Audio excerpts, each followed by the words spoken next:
কলকাতার পরে যে শহরকে রাজ্যের মানুষ চেনা তার নাম দুর্গাপুর। আর এই দুর্গাপুর মানে শিল্পনগরী।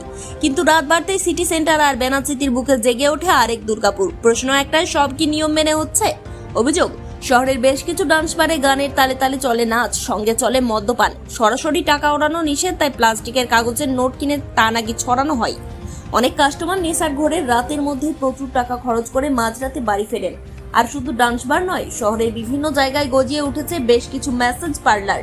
অভিযোগ, সেই পার্লারের আড়ালেও চলছে অন্য খেলা। আশ্চর্যের বিষয় হলো, অভিযোগ উঠতে নির্দিষ্ট সময়ের পরেও নাকি চলছে এই নাচের আসর।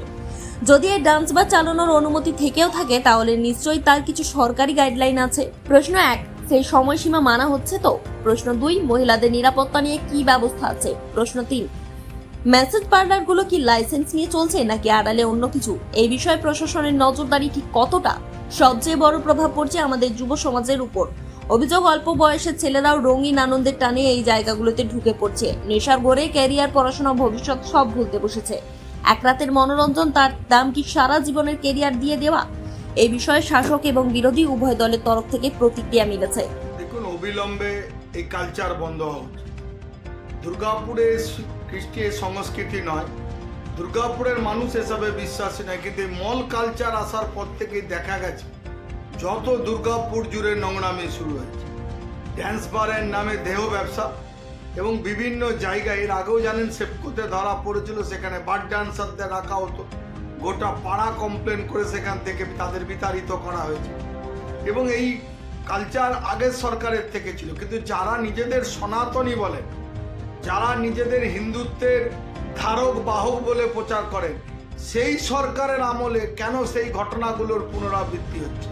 কেন এখনো সিটি সেন্টার, বেনাচিটির বিভিন্ন মলে এই বার ড্যান্সারদের মাঝরাত পর্যন্ত নৃত্য করতে দেখা যায়? এবং বাইরের থেকে বড় বড় ঝাড়খণ্ড, বিহার থেকে ক্রিমিনালরা এসে তারা ওখানে কি দুষ্কৃতি চালাবে, তারা কিরকম ভাবে অপারেশন করবে, কি দুষ্কর্ম তারা করবে, তার প্ল্যানিং তৈরি হয়। স্বভাবতই অবিলম্বে এই মলগুলোর থেকে বার ড্যান্সার বন্ধ করা উচিত, যাতে কোনো অবস্থায় নাইট বার না চলে।